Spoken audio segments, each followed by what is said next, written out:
골로새서 2장 6절부터 7절까지 우리 한 목소리로 봉독합니다. 그러므로 너희가 그리스도 예수를 주로 받았으니 그 안에서 행하되 그 안에 뿌리를 박으며 세움을 받아 교훈을 받은 대로 믿음에 굳게 서서 감사함을 넘치게 하라. 아멘. 네, 우리 복음 가진 청년, 전문인 산업인들이 붙잡아야 할 골로새서의 말씀으로 제목으로는 그리스도 안에 뿌리를 내리라 라는 제목으로 함께 은혜를 나누겠습니다. 이 말씀을 듣는 여러분들은 아마 그 유튜브 그 구독 영상을 보면서 구독을 눌렀을 텐데 그러면 한 주일 동안에 일반인들을 중심으로 말씀을 나누는 그런 말씀 내용도 올리고 또 산업 현장에서 중심으로 또 했던 말씀도 올리고 또 오늘 청년 전문인 산업인들과 함께 나누는 내용도 올리기 때문에 그 앞에 두 군데를 보시면 좀 자세하게 성경 각권을 설명하는 내용이 많이 나옵니다. 복음 가진 청년 전문 산업인들을 위해서는 현장을 두고 정말 우리에게 어떤 하나님의 말씀을 하고 계시는가, 특히 성경 각권은 다 복음을 말하지만 각 권이 말하고 있는 주제의 내용이 있거든요. 이제 그 부분들이 붙잡아질 수 있도록 하나님께서 우리에게 은혜를 주시는 것 같습니다.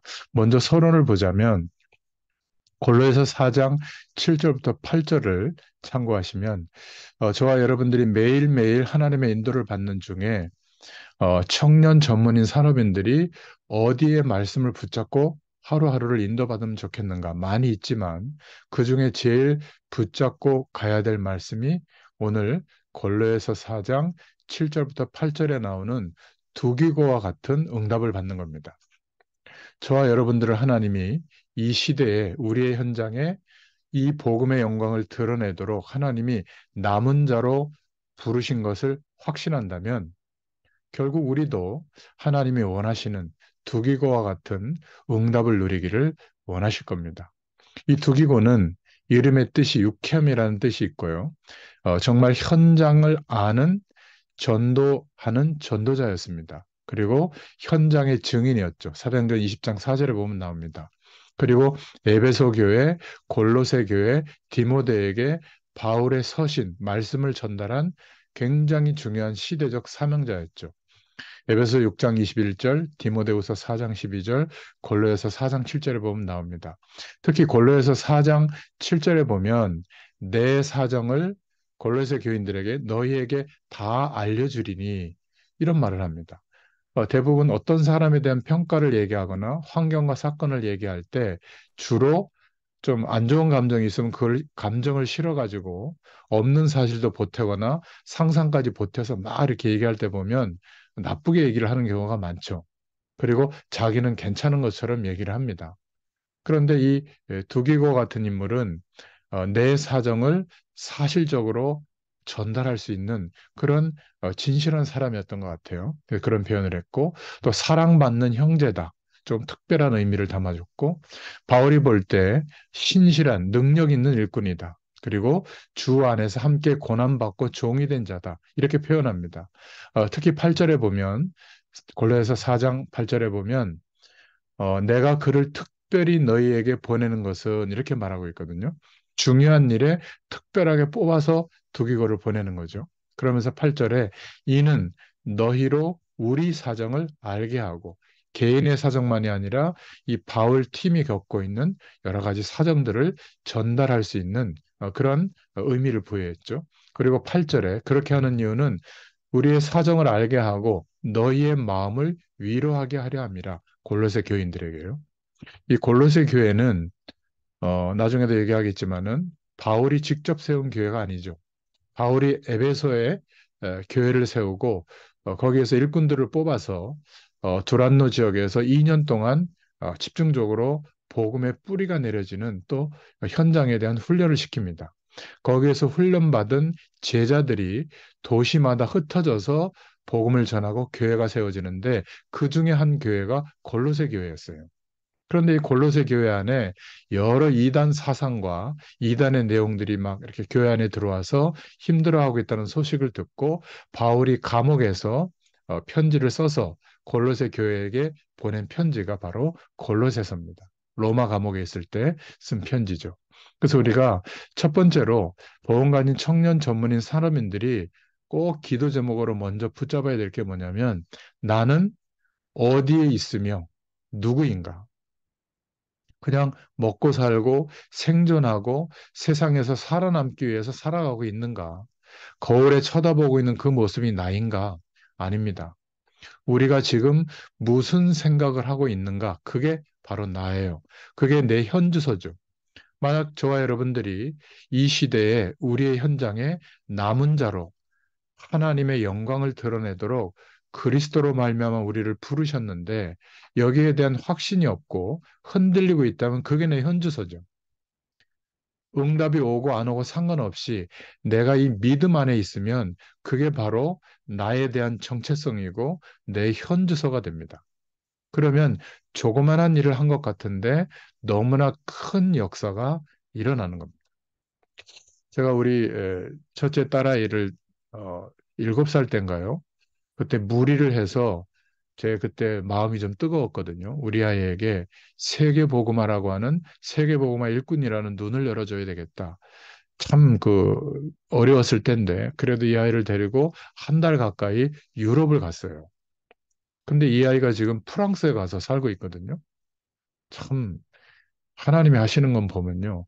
그 동안에 시행착오를 겪을 때는 뭐 도대체 이 아이가 어떻게 크는지 그러나 하나님이 인도할 걸 제가 믿었거든요. 근데 하나님이 이 아이의 속에 렘넌트라는 마음을 주고 또 237이라는 마음을 주고 뭔가 복음의 이유를 가지고 인도받는 그런 어, 렘넌트로 지금 서가고 있는 것을 볼 때 참 중요하구나. 그러니까 그런 정체성이 있다 보니까 상황이나 조건이 어려워도 제가 부모지만 도와준 게 하나도 없어요. 갈 때 그냥 비행기표 하나 끊어가지고 그것도 편도로 에어비앤비 숙소 한 달치 그 아르바이트하고 그거 가지고 갔거든요. 근데 하여튼 힘겹게 넘어가고 있지만 그 과정이 하나님의 인도하심이라고 믿고 제가 이제 기도하고 있는데 참 감사한 것 같아요. 여러분, 지금 우리가 응답이 오고 안 오고와 상관없이 나의 생각, 내가 사는 이유가 믿음 안에 있다면 그게 내 현주소가 되는 겁니다. 그래서 우리는 적어도 세 사람의 부류의 사람들을 세우고 또 우리가 그런 응답을 받게 될 텐데 엘리트들을 만날 겁니다. 전문인들. 그런데 그냥 엘리트가 아니라 우리는 복음 엘리트로 세워져야 될 줄로 믿습니다. 똑똑한 사람, 성공한 사람이 엘리트라고 말하지만 우리는 복음 엘리트. 그렇다면 복음 엘리트의 특징이 뭔가? 또 우리는 그냥 복음 엘리트가 아니라 사명자죠.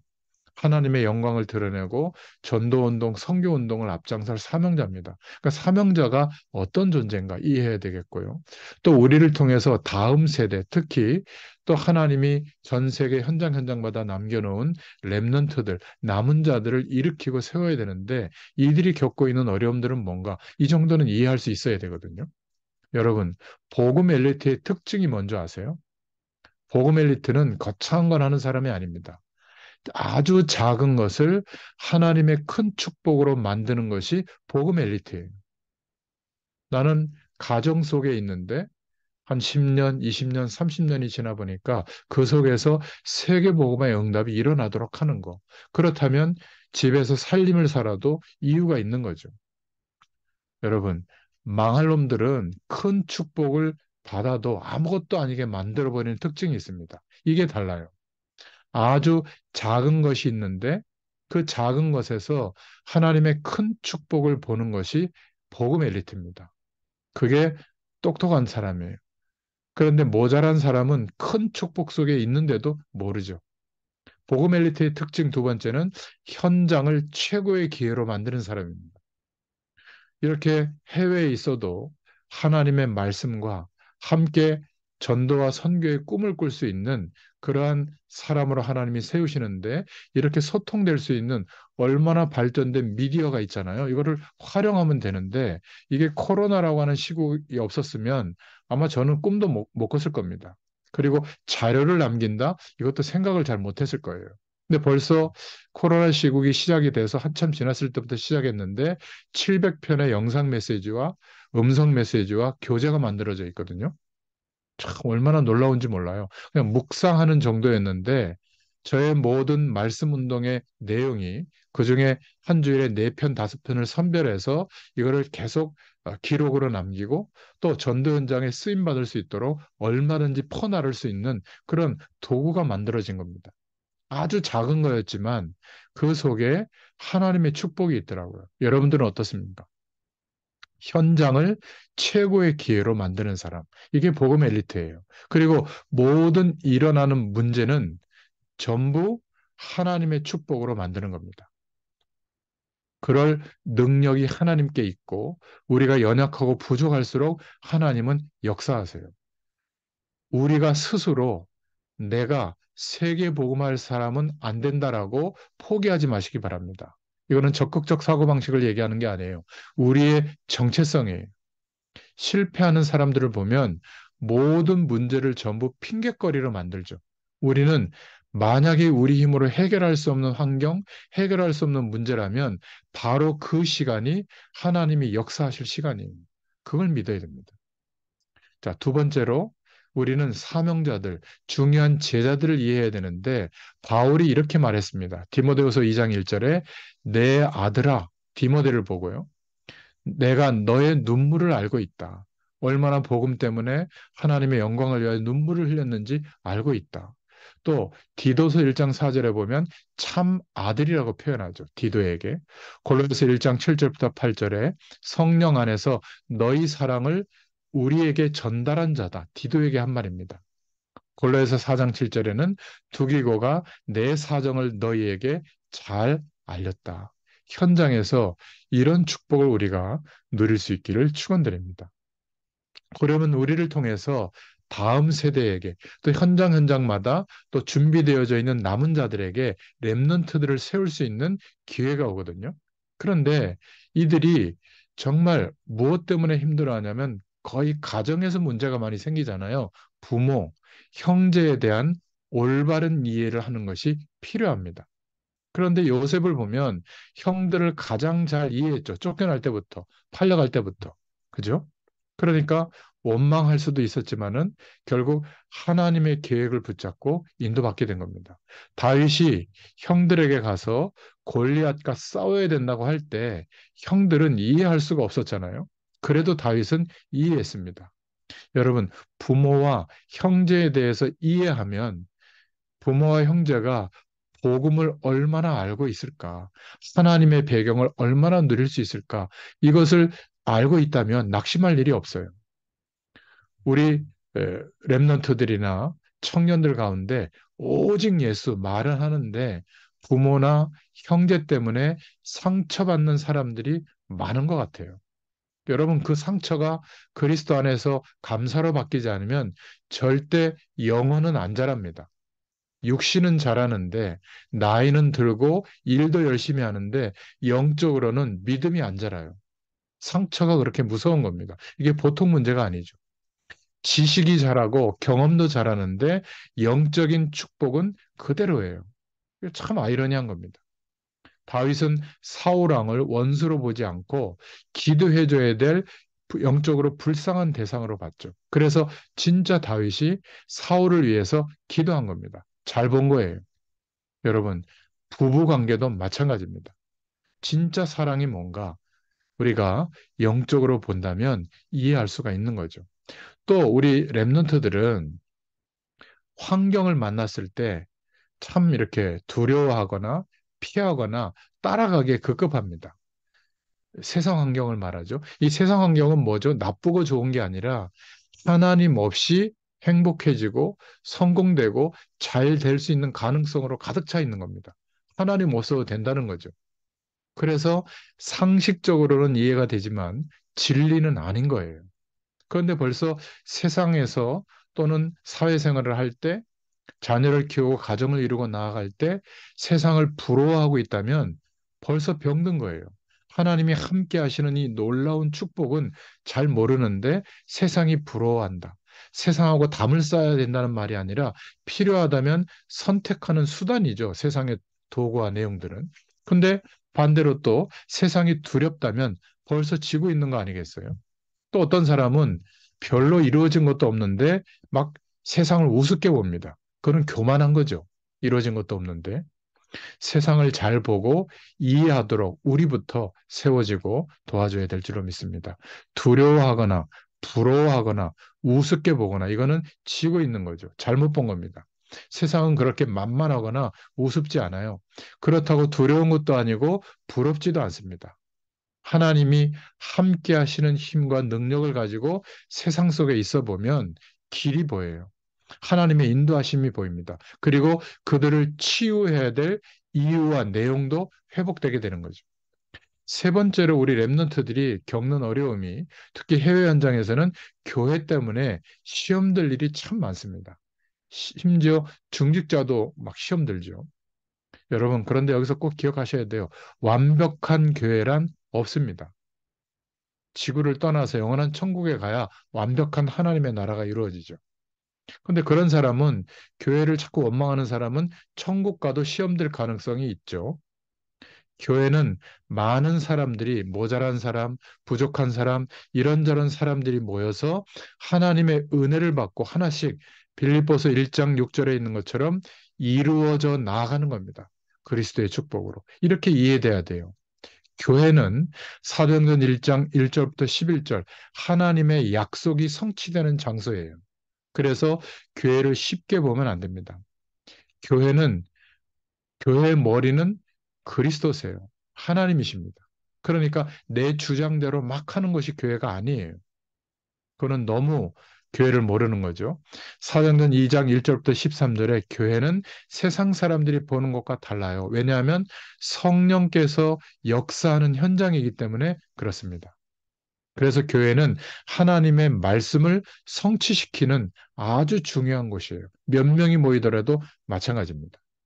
교회는 사도행전 13장, 16장, 19장에 있는 불신자들이 절대 모르고 정치인들이 절대 모르는 사단의 문화, 우상의 문화를 바꾸는 현장이 교회예요. 이렇게 중요한 겁니다. 자, 이런 배경을 두고 골로새가 4장밖에 안 되지만 여러분들이 이제 한 줄 동안 읽어보면서 하나님의 음성을 들을 수 있기를 바랍니다. 첫 번째 기도 제목 골로새 1장에 보면 바울에 대해서 먼저 말하고 있는데 우리로 하여금 빛 가운데서 성도의 기업의 부분을 얻게 합당하게 하신 아버지께 감사하게 하시기를 원하노라. 그가 우리를 흑암의 권세에서 건져내서 그의 사랑의 아들의 나라로 옮기셨으니 이렇게 말하고 있죠. 바울에 대해서 먼저 살펴보면 바울은 영적으로만 충만한 게 아니라 세 가지 시민권, 세 가지 인생의 답을 가진 사람이에요. 첫 번째로는 사도행전 22장 3절에 보면 길리기아 다소 출생이었고 3대 문학 도시 중에 하나였죠. 가말리엘의 문화생이었고 나면서부터 로마 시민권자였습니다. 아무나 줄 수 없는 로마 시민권을 그 가정에서부터 갖고 있었던 거죠. 그러니까 바울은 세상적인 교육도 성실하게 잘 받은 사람입니다. 이게 참 중요해요. 두 번째는 그러나 그 성실하게 교육을 받은 엘리트인데도 복음을 제대로 이해하는 사람이 거의 없는데 바울은 하나님이 직접 창조의 빛을 비춰서 예수님이 그리스도라는 사실을 깨닫게 하고 믿게 했죠. 바울은 복음을 정확히 이해했습니다. 그 복음 앞에 자기가 의지했던 모든 것을 버렸죠. 왜냐하면 진리가 아닌 것을 가지고 평생 고민했지만 뭔가 비어있는 자신을 발견했는데 엘리트이기 때문에 겉으로 드러내지 않다가 창조의 빛 앞에 완전히 무릎 꿇게 된 겁니다. 뭐 밝은 빛 앞에 쓰러지라 그 말이 아니에요. 내 인생의 답이 완전히 나는 시간이 우리에게 있어야 될 줄로 믿습니다. 그러니까 바울은 구약 성경의 모든 예언이 떠올랐고요. 성령께서 깨닫게 해주셨죠. 이스라엘이 왜 6번이나 7번이나 재앙을 민족이 있게 됐는지를 알게 됐고 예수님이 공생의 3년 동안의 활동과 말씀이 전부 살아난 겁니다.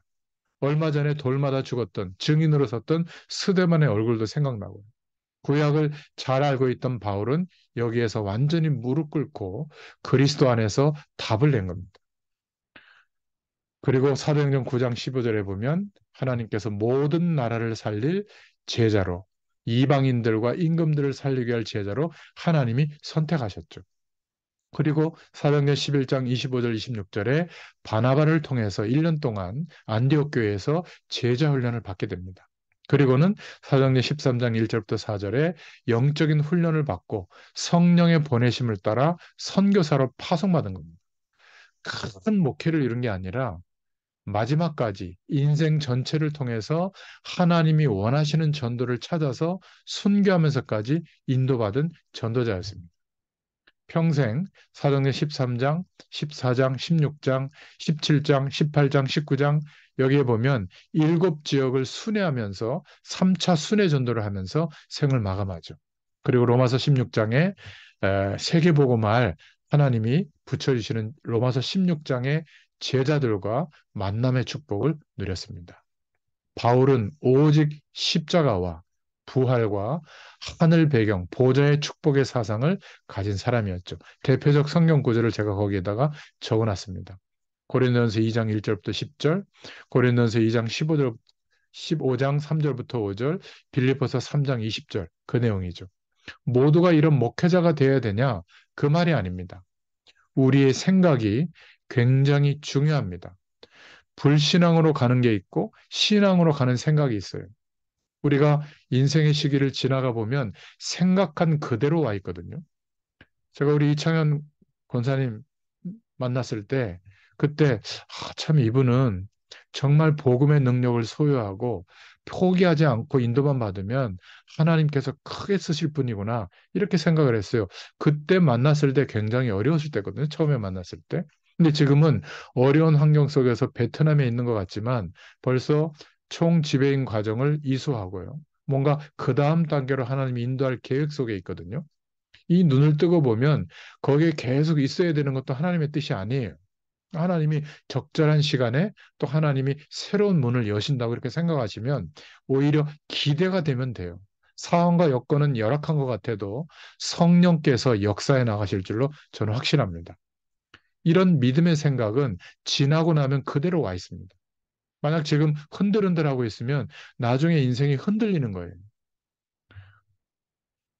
지금 믿음을 가지면 반드시 그 믿음의 열매가 나오게 됩니다. 그래서 생각을 제대로 해야 됩니다. 우리가 공부하는 거, 일하는 거, 사명을 감당하는 것을 그냥 하지 말고 믿음을 가지고 기도 속에서 하시길 바랍니다.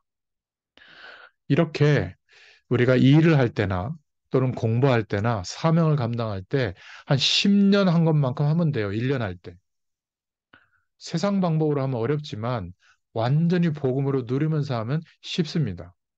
제가 돌이켜보니까 여러분 그냥 말씀을 듣지만요. 한 주일에 세 편, 네 편을 같은 성경을 정리해서 이렇게 교재로 만들어서 설명하는 게 굉장히 많은 시간이 걸리거든요. 짧게는 15시간, 길게는 막 하루 이상 걸릴 때도 있어요. 근데 일정을 소화하면서 새벽이나 밤 시간에 이렇게 준비할 수밖에 없잖아요. 저는 막 은혜는 받았는데 한 이게 1년 가까이 한 1년 6개월 가까이 지나가다 보니까 몸은 좀 힘들었던가 봐요. 며칠 전에는 그 몸에 이렇게 뭐 붉은 이렇게 무슨 피부병 같은 게 이렇게 나더니 굉장히 아픈 거예요. 그래서 너무 아파가지고 병원에 가봤더니 대상포진이라는 거예요. 그 면역력이 떨어졌을 때 생긴다고. 가려운 건 하나도 없는데 막 너무 아파요. 말로만 듣던 대상포진을 제가 겪고 있는데 제가 속으로요 감사했어요. 왜 그런 줄 아세요? 노느라고 뭐 타락하느라고 뭐 성공하려고 막 일하느라고 그것 때문이 아니라 이 목회자가 가장 해야 될 것 말씀에 전념하다가 대상포진까지 걸리고 나니까 야 내가 어떻게 하다가 이런 목회자가 됐을까? 어떤 때는요 막 입이 다 헐기도 하고 이 말씀 준비하는 게 설교는 쉬워요. 여러분, 이 말씀 살아가면 설교는 쉽게 준비하거든요. 서론, 본론, 결론만 딱 준비하면 되는데 이거는 정확하게 성경 구절도 또 교재를 만들어야 되고 또 여러분들이 읽을 수 있도록 또 준비도 해야 되고 그걸 또 편집해야 되고 참 시간이 많이 걸리더라고요. 그런데 한 1년 6개월 지나고 나니까 제가 회개했어요, 하나님 앞에. 내가 싹군이었구나. 이렇게 하나님의 말씀이 풍성한데 나는 너무나 빈약하게 지금까지 심부름을 했구나. 그러니까 얼마나 회개했는지 몰라요. 그러니까 여러분들은 어떻게 들을지 모르는데 한 시간에 설명하는 게 너무 아까운 거예요. 한 50장이면 뭐 한 시간 설명하는 게 좀 이해되잖아요. 근데 4장을 가지고도 한 시간 설명하는 게 너무 아까워요. 받은 은혜가 너무 커서 이게 전달이 될지 모르겠는데 아무튼 바울은 성실하게 세상적인 교육도 받은 사람이었고 길리기아 다소 시민권 그리고 로마의 배경을 갖고 있던 로마 시민권 그러나 그것만 있는 게 아니라 천국 시민권을 갖고 있었습니다. 인생 전체를 통한 하나님이 원하시는 전도를 찾아냈는데 그것을 열심히 했다는 게 아니라 하나님이 하실 것을 믿고 인생을 드린 사람이에요. 참 중요하죠. 이런 축복을 누린 전도자가 골로새 교회에 편지를 보낸 겁니다. 자, 두 번째 우리가 골로새에서 받을 응답은 지역, 골로새의 응답을 누려야 합니다. 나와 내가 살고 있는 지역, 내가 일하고 있는 분야, 나의 인생 전체를 통한 하나님이 원하시는 전도 계획이 뭘까? 이게 있어야 되는 겁니다. 그래서 어느 곳에 있든지 하나님의 계획을 누리는 전도 계획이 있으면 반드시 승리합니다. 우리는 이 축복이 드러나도록 하나님이 특별히 택한 창조의 빛이 비춰지는 인생으로 구분해 주신 겁니다. 그래서 이 일을 빌립보서 1장 6절에 착한 일을 시작하신 이가 그리스도의 날까지 이루신다. 빌립보서 2장 13절에는 우리 안에서 행하시는 분은 하나님이시다. 사도행전 16장 16절부터 40절에 보면 문제는 생명을 살리고 제자를 만나게 하는 하나님의 계획이다. 이 눈이 없으면요, 문제는 그냥 문제인 거예요. 고통인 거예요. 문제는 생명을 살리고 제자를 만나게 하시는 하나님의 계획이에요. 틀림없습니다. 지나보면 알아요.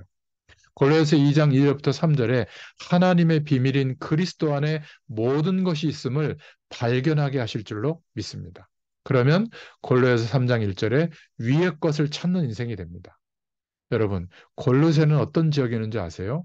로마에 속한 소아시아 지역에 있던 부르기아 도리고 강변에 있던 도시였습니다. 지금 이 지역으로 두기고라고 하는 제자가 파송되고 말씀이 전달되고 있는 거거든요. 골로새 교회는 에바브로 디도가 설립했습니다. 그 교회 안에 빌레몬, 또 빌레몬 집에 물건 훔쳐 도망갔다가 제자로 변한 오네시모, 아키포 같은 인물이 있던 곳이죠. 골로새 1장 7절에. 이 교회 안에 철학이나 형식과 절차를 중요하는 뭐 행위를 강조하는 외식주의, 그리고 뭔가 신비한 체험과 경험을 강조하는 거, 그리고 나는 천사와 직결하고 있다. 중보 대신 예수 그리스도가 필요하지 않고 내가 말하는 얘기를 들어라. 이런 것을 강조하는 천사 숭배 사상을 말하는 이런 거짓 교사들이 있는 그런 것들이 뿌리 깊은 지역이 골로새 지역이었거든요. 그래서 거기에 하나님의 말씀을 보낸 겁니다. 여러분, 골로새서라고 하는 서신을 남겨서 영원한 응답이 이루어지게 된 거죠.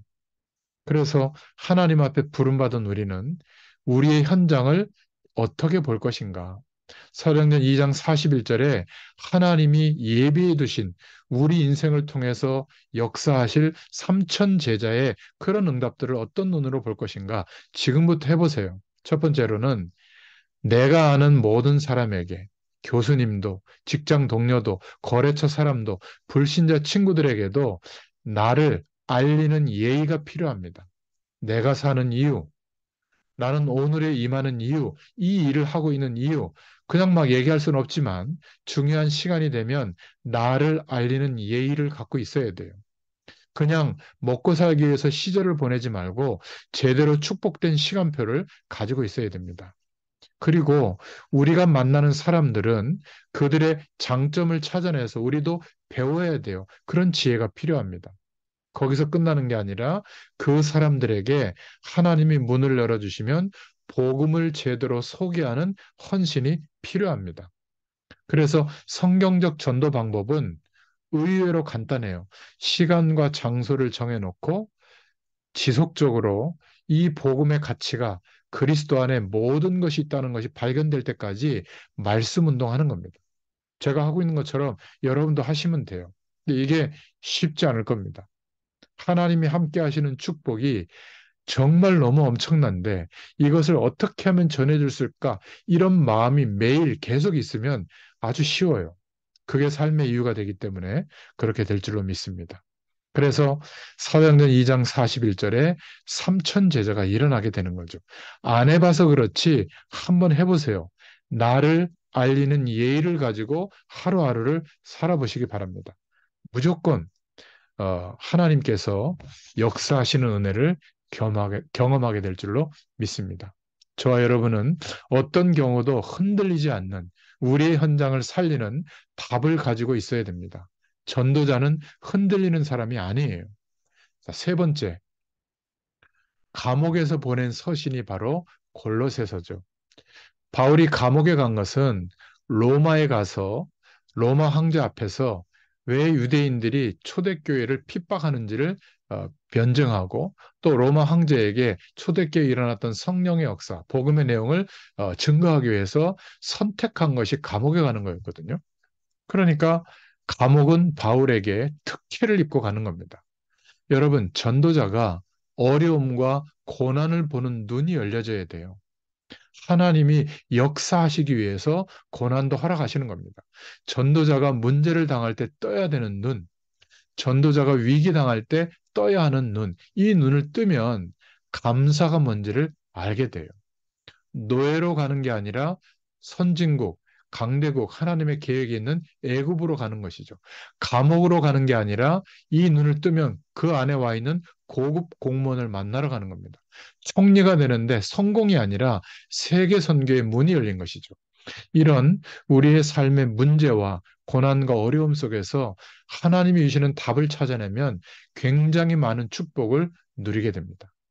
여러분, 여러분이 성공자라고 하는 위치에 섰을 때, 또 성공자라고 하는 어떤 답을 가지고 우리가 인도받을 때 꼭 해야 될 일이 있습니다. 응답이 왔을 때는 하나님의 다음 계획을 발견해야 됩니다. 또 반대로 문제가 왔을 때는 그 문제 안에 하나님이 주시는 답을 누리는 비밀이 있어야 됩니다.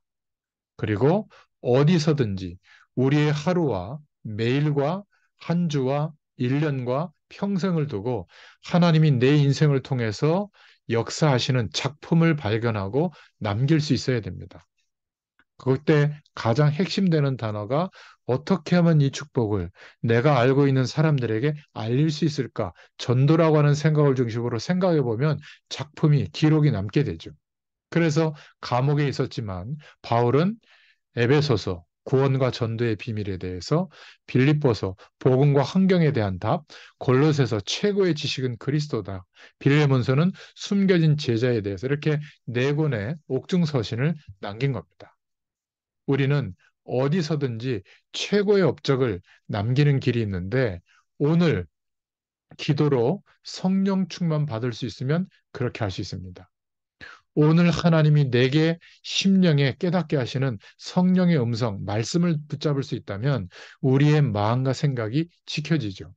사도행전 13장 48절에 오늘의 전도를 통해서 하나님이 맡겨주신 그 영혼들을 품고 기도하는 사람이라면 하나님이 전도의 문을 열어주실 줄로 믿습니다. 누구나 할 수 있어요.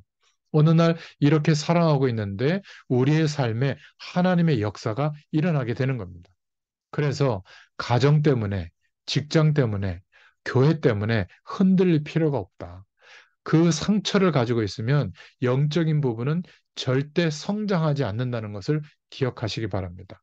그래서 하루에 이 세상에 이런 물결과 세상의 기운들이 들어오는 시간을 좀 멈추고 잠깐이라도 말씀의 약속을 붙잡고 하나님을 바라보는 시간, 이게 전부예요. 한번 해보시기 바랍니다. 저는 하고 있잖아요. 여러분도 따라서 또 도전해 보시면 됩니다. 도대체 정말 이 축복을 우리가 누릴 수 있다면 골로새 교회에 전달된 그 내용을 우리도 전할 수 있는 겁니다. 최고의 축복은 최고의 지식을 아는 겁니다. 확실한 이해의 모든 풍성함과 하나님의 비밀인 그리스도를 깨닫게 하려 함이니 그 안에는 지혜와 지식의 모든 보화가 감추어져 있느니라. 여러분, 성경 안의 최고의 축복은 그리스도를 알게 되는 겁니다. 그리스도의 가치와 모든 축복을 회복하는 거죠. 이 답을 내야 됩니다. 도대체 나에게 예수 그리스도는 누구신가? 이 답을 진짜 내잖아요. 여기에서 매일 하나님의 응답이 오게 됩니다.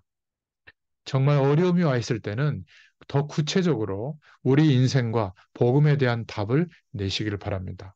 기름 부음을 받은 자, 그리스도의 신 주님이 참된 왕으로, 참된 선지자로, 참된 제사장으로 모든 사단의 세력을 꺾으시고 하나님 만나는 길을 여시고 죄와 저주에서 해방되게 하신 그리스도의 축복으로 우리에게 가장 힘이 되고 답이 된다면 골로새서의 응답이 우리의 응답이 될 줄로 믿습니다. 그래서 골로새 1장 3절에 응답 중에 응답이 기도의 힘이 생기는 거잖아요. 기도의 참된 비밀을 전달했습니다. 감사하면서 기도했고 종일토록 그리스도 안에서 하나님이 함께하는 축복을 핍박과 감옥 안에서 누렸습니다. 그리고 골로새 1장 4절에 예수 그리스도 안에서 믿음을 가진 자들 골로새 교회 소문을 듣고 감사했죠. 모든 사람에 대한 사랑을 가진 자들이었다. 1장 5절에는 하늘에 쌓아둔 소망으로 감사했다. 이렇게 말하고 있습니다. 그리고 예수 그리스도의 유일성을 전달하면서 틀린 사상에 대해 경고했죠. 골로새 1장 13절에는 예수 그리스도께서 우리를 흑암에서 해방하셨고 이는 흔들리지 않는 완전한 은혜다. 또 2장 2절부터 3절에는 예수 그리스도 안에는 최고의 지식과 지혜의 보화가 감춰져 있다. 이렇게 고백했습니다. 여러분, 그리스도는 참된 왕이십니다. 모든 사단의 세력을 꺾으신 참된 왕이세요. 요한일서 3장 8절에 그리스도께서 오신 것은 하나님의 아들이 오신 것은 마귀의 일을 멸하려 하심이라. 이 지구상에 계속 들이닥치는 하나님 없어도 된다라는 기준으로 살면 재앙이 들이닥치거든요. 이것을 없애러 오셨다. 참 제사장으로. 마가복음 10장 45절에 그렇게 말씀하고 있죠. 우리는 하나님을 만날 수 없는데 그래서 이 땅에 말씀이 육신이 되어 오셔서 죽으시고 부활하심으로 하나님 자녀 되는 길을 여신 겁니다. 요한복음 14장 6절에 그래서 예수님이 말씀하셨죠. 나는 곧 길이요 진리요 생명이니. 이 예수님이 하신 그리스도의 일을 믿고 예수 그리스도를 내 안에 영접하는 순간에 하나님의 역사가 일어나게 되는 겁니다. 이 증거를 우리가 날마다 보고 있는 거예요. 그러면 제사장, 선지자, 왕으로 그리스도 되어주신 이 축복은 전부 다죠. 더 이상 필요한 것이 없어요. 중요한 것을 본 사람은 안 중요한 것을 보고 흔들리지 않습니다. 여러분, 정말 힘들고 조그만한 집에 살다가 좋은 집에 이사 갈 것이 결정되어 있다면 그 조그만 집을 보고 낙심할 이유는 없는 것이죠. 여러분, 골로새서를 묵상하면서 하나님이 주시는 큰 은혜를 누리시기를 축원드립니다. 오늘 결론입니다. 골로새 2장 6절부터 7절에 우리가 어디에 뿌리를 내리느냐에 따라서 우리의 생이 달라집니다. 이 뿌리 내리는 것이 참 무섭거든요. 그 안에 뿌리를 내려라. 쉽게 말하면 복음이 우리의 완전한 소망이라면 그 복음에 그리스도께 뿌리를 내려야 되는 것이죠. 자, 그렇다면 어떻게 이 복음에 뿌리를 내릴 것인가? 첫 번째입니다. 우리의 생각 속에 하나님의 말씀이, 복음의 말씀이 뿌리 내려진 만큼 우리의 현장은 변화됩니다. 여러분, 나무도 뿌리가 내려야 가지가 자라고 열매가 맺어지잖아요. 이 말씀 운동도 마찬가지예요. 여러분, 주일날 예배를 통해서도 말씀이 뿌리가 내려지죠, 생각 안에. 근데 그거보다 더 확실한 것은 시간과 장소를 정해두고 말씀 운동을 지속하면 결국 복음의 가치가 뿌리 내려집니다. 왜냐하면 그 축복을 계속 전달하기 때문에. 부흥시키는 것도 아니고 성공한 것도 아닙니다. 복음의 가치를 계속 누리는 말씀 운동. 이거보다 더 좋은 것은 여러분들이 매일 가장 좋은 시간을 찾아서 말씀을 묵상하고 생각해보고 기록해보고 또 잠자리에 들기 전에 하루를 돌이켜서 확인해보는 시간을 계속 가져보세요. 정말 우리의 생각 속에 복음의 말씀이 뿌리 내려집니다. 그러면 저와 여러분 주변에 반드시 말씀의 성취와 열매가 맺어지게 돼요. 우리의 심령 속에 무엇이 뿌리 내려지느냐에 따라서 어떤 면에서는 우리와 상관없이 그 열매가 나오게 되는 겁니다. 복음의 말씀이 뿌리 내려지잖아요. 모든 사건들이 변화되게 되어 있습니다. 그래서 예수님이 처음에 말씀을 주신 것을 보면 산상보험 같은 데 보면요. 바리새인들이 전부 눈에 보이고 성공하고 대단한 것에 뿌리 내려져 있는데 그것에 대한 반대 얘기를 한 거죠. 심령이 가난한 자가 복이 있다. 애통하는 자가 복이 있다. 그렇게 얘기한 겁니다. 뭘 뿌리 내렸느냐에 따라서 우리의 인생의 삶의 결과가 좌우되는 겁니다. 굉장히 중요해요. 그래서 예수님은 마태복음 13장에 전부 대단한 거, 큰 거, 사람이 알려주는 것으로 뿌리 내리려고 하는데 예수님은 반대로 천국을 설명했죠.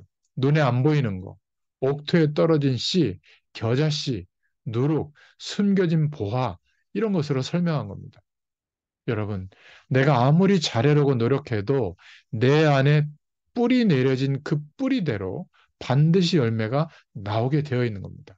우리는 그리스도의 복음의 답이 나왔기 때문에 이제 하나님의 말씀, 복음의 말씀이 뿌리가 내려지면 돼요. 얼만큼요? 그리스도 안에 모든 것이 다 있구나. 모든 이 세상의 근본은 그리스도 안에 다 있구나.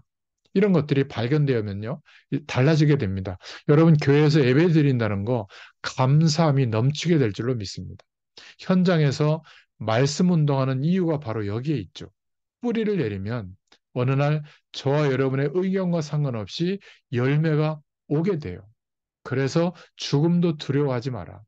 이렇게 말씀한 거죠. 예수님이. 자, 두 번째로는 언제 복음의 뿌리가 내려지냐면 저와 여러분의 생각 속에 뿌리 내리도록 역할을 하는 게 있는데 그게 뭐냐면 언어입니다. 말. 야고보서 3장 1절부터 15절에 보면 말은 우리의 굴레가 된다. 이 말은요, 큰 배를 움직이는 배 뒤에 조그만한 키와 같아요. 우리 인생을 움직이는, 생각을 움직이는. 말은 또 불과 같아요. 작은 불씨가 붙었는데 큰 불이 나는 것과 같습니다. 잠언서 6장 2절에는 내 말에 너의 인생이 얽혔다고 말하고 있잖아요. 또 욥기서 3장 25절에 보면 욥이 늘 말하고 염려하고 생각하는 대로 사단이 공격하고 거기에 걸려들게 되는 거죠.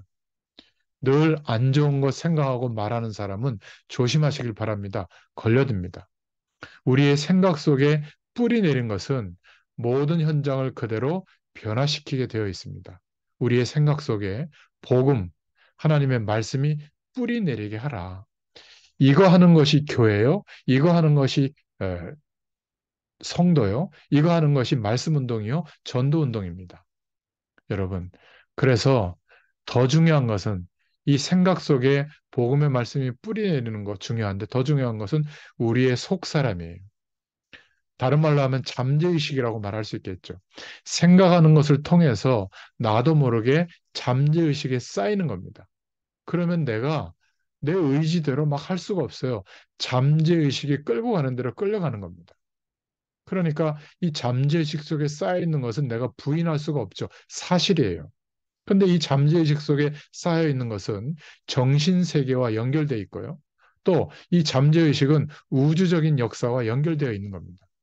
그래서 불신앙, 하나님 없는 것처럼 자꾸 생각하고 판단하고 걱정하면 거기에 뿌리 내리면 자꾸 동기와 욕망과 시기 질투 이런 것들이 깊어집니다.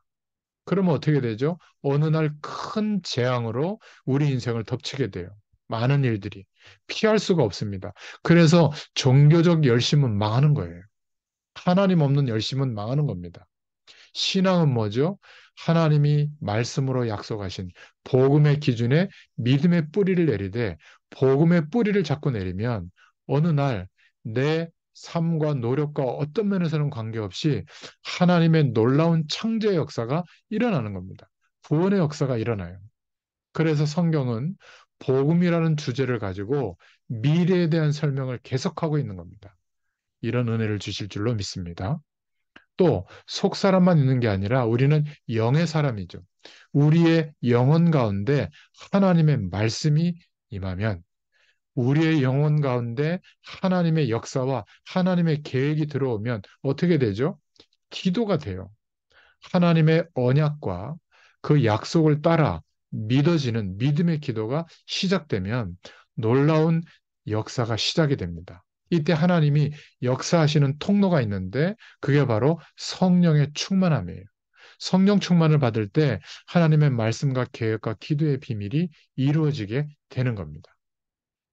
여러분, 우리가 틀린 사람도 믿어지면 나중에 그 사람도 변화되잖아요. 인간의 생각과 잠재의식 속에 들어간 것은 반드시 결과로 나타나게 되어 있어요. 왜 하나님께서는 성령 충만 받으라고 말씀하셨겠어요? 우리의 영혼 가운데 하나님의 말씀과 하나님의 계획과 중요한 역사들이 이루어지는 통로가 되기 때문에 하나님의 기적이 일어나게 됩니다. 성령 충만은 간단히 말해서 저와 여러분의 의식이 없어지는 거예요. 내가 없어진 때가 굉장한 기회죠. 그때 주의 말씀과 주의 능력이 내 안에 가득 임하도록 기도해 보시기 바랍니다. 잠들기 전, 또 잠에서 일어나서 바로 이때가 제일 좋아요. 혼자 있는 시간이 정말 좋습니다. 여러분, 이런 체험을 해야 여러분이 뭔가 바른 복음 안에서의 확신도 오고 삶이 하나님의 축복 가운데 되어집니다. 성령은 진짜 역사하는구나. 성령은 진짜 축복하고 계시는구나. 이런 것들을 알게 됩니다. 자, 그러면 여러분 개인 개인이 생각 속에 우리의 속 사람 안에 영혼 속에 응답이 오게 됩니다. 이런 원리를 가지고 깊은 기도 속에 들어가는 것을 보고 정시기도, 종일토록 하나님과 동행하는 무시기도, 특별한 어려움이 있을 때는 집중기도가 되는 거예요. 이런 의미를 가지고 말씀을 듣거나 묵상할 때 반드시 히브리서 4장 12절에 하나님의 말씀은 영과 혼과 관절 골수를 쪼갠다, 치유하는 역사가 일어나게 될 줄로 믿습니다. 이런 의미를 가지고 예배 드릴 때 어떻게 되죠? 헌신도 봉사도 말씀 붙잡고 주일학교 교사를 할 때도 달라지는 겁니다. 찬양도 그냥 노래를 하는 게 아니라 그냥 반주를 하는 게 아니라 천사가 해야 될 일을 대신해서 하는 응답을 받게 되고요. 헌금도 그냥 복 받으려고 하는 게 아니라 하나님이 움직이시는 경제 축복과 연결되어지는 헌금에 대한 축복을 받는 시간. 그래서 헌금할 때마다 기도하세요. 전 세계에 선교가 되어질 정도로 경제 축복을 달라고 기도하면서 헌금하세요. 하나님의 경제와 연결되는 시간이에요. 그리고 하나님 앞에서 기도할 때 어떻게 되어지죠? 요한계시록 8장 3절부터 5절에 이 기도가 계속 쌓이는 겁니다. 어느 날 하나님의 시간과 만나게 될 때 큰 응답의 문이 열리게 될 줄로 믿습니다.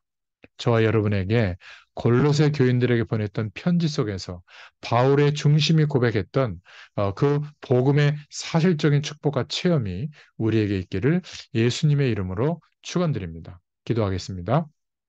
하나님, 너무 감사합니다. 생존 경쟁과 성공을 위해서 모든 것을 동원하여 몰두하고 있는 세상 속에 청년, 전문인, 산업인들이 가장 앞장서서 살아가고 있습니다. 그러한 조건 때문에 낙심하고 허무해지지 않도록 우리에게 말씀의 권능으로 역사해 주셔서 성경 66권이 말하고 있는 복음의 눈을 뜨고 하나님의 음성을 들을 수 있도록 오늘은 골로새서를 통해서 말씀해 주심을 감사합니다. 복음 가진 청년, 전문인, 산업인들에게 우리의 정체성이 어떠한지를 깨닫게 하시고 내가 지금 어디에서 무엇을 하고 있는지 분명한 이유가 이 말씀 안에서 회복되고 확정되도록 역사하여 주시옵소서. 한 주일 동안에도 승리하는 증거가 있게 하여 주시옵소서. 예수님의 이름으로 간절히 축복하옵고 기도하옵나이다. 아멘. 감사합니다. 아멘.